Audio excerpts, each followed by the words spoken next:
Dan pemirsa, saat ini saya sudah terhubung dengan Ibu Nadia. Ibu Nadia ini merupakan salah satu calon jemaah haji yang batal berangkat. Sebetulnya Bu Nadia akan berangkat ke Tanah Suci Mekah itu di tahun 2020 kemarin. Tapi berhubung pandemi harus ditunda. Dan di tahun 2021 ini Bu Nadia juga tentunya mengetahui bahwa dirinya tidak bisa menuju ke Tanah Suci karena baru saja diumumkan ada pembatalan pemberangkatan haji di tahun 2021 ini. Langsung saja kita sapa Bu Nadia. Assalamualaikum Bu Nadia.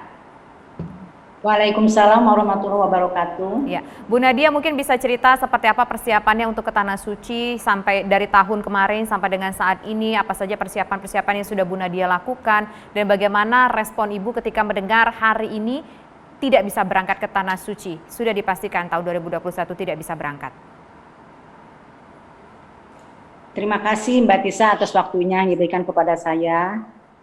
Juga yang terhormat kepada Bapak Yandri Susanto, Bapak Khairizi, dan Bapak Kiai Haji Zaitun Rasmin. Terima kasih. Perkenalkan, nama saya Ibu Nadia Sunanti dari Depok. Saya dan suami merupakan calon jemaah haji tahun 2020 yang akan diberangkatkan dari awalnya ya. Suami merupakan calon haji jamaah yang secara resmi telah 2 kali dibatalkan keberangkatannya terkait dengan adanya pandemi ini. Kalau misalnya kecewa atau tidak dipungkiri kalau rasa kecewa itu pasti ada. Terlebih di tahun lalu kami dijanjikan bahwa para calon jemaah haji yang sudah melakukan pelunasan akan diprioritaskan untuk keberangkatan di tahun ini tanpa dikenakan biaya tambahan apapun. Ternyata keadaan berkata lain. Hari ini di pukul 1:30 siang tadi secara resmi diumumkan bahwa tahun ini pun tidak akan ada pemberangkatan haji. Jadi saya mewakili jamaah haji Indonesia sangat kecewa, tapi insya Allah pemerintah Indonesia akan berupaya membantu kami untuk tahun yang akan datang kami bisa berangkat. Ya, begitu Mbak Tisa. Bu Nadia, di sini ada pihak dari Kemenak, Dirjen Haji, mungkin ada yang disampaikan kepada Pak Khairizi? Terima kasih atas waktunya.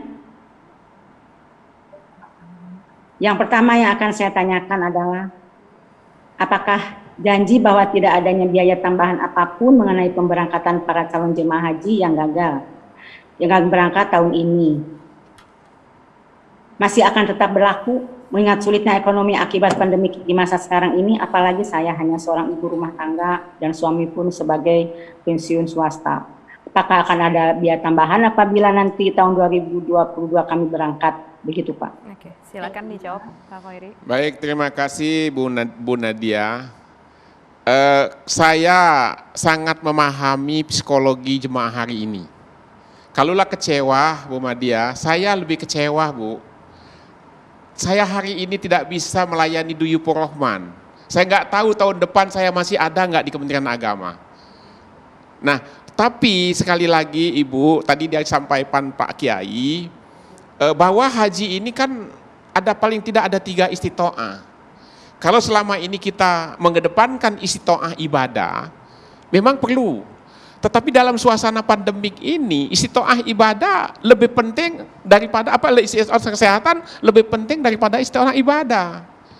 Nah, 3 istitoah yang harus kita siapkan adalah istitoah ibadah, istitoah perjalanan, istitoah kesehatan. Nah, hari ini istitoah kesehatan yang mengancam kita. Maka itu pemerintah dengan DPR, dengan para kiai mengambil kesimpulan. Mestilah kami harus melindungi jemaah. Itu prinsip pertama. Yang kedua, apakah tahun depan kami masih dibebankan biaya? Insya Allah Bu, insya Allah. Insya Allah kami terus memperhatikan. Percayalah pemerintah dan DPR mengambil kesimpulan, mengambil keputusan adalah yang terbaik untuk jemaah dan mesti tidak akan terlalu membebankan jemaah. Ini prinsip. Ini prinsip. Maka sekali lagi bundaku, mudah-mudahan ini adalah yang terbaik dari kacamata Allah sehingga apapun yang akan kita lakukan ke depan insya Allah dalam lindungan Allah SWT. Ya, Pak, pertanyaannya begini, mungkin tadi belum terjawab kepastian. Apakah kalau nanti berangkat mungkin tahun depan, entah mungkin besok kondisi sudah mulai kembali normal, ada biaya tambahan nggak sih yang harus dibayarkan? Saya tidak bisa menduga-duga hari ini, Mbak. Oke. Karena apa? Kita kan biaya itu kan kayak seperti hari ini kan, tahu-tahu ada biaya COVID. Menurut hitung-hitungan saya, biaya COVID kalau umpamanya kita berangkat hari ini, tidak kurang dari 6 sampai 7 juta. Tapi alhamdulillah kemarin kami bersepakat untuk tidak dibebankan kepada jemaah. Terus dari mana?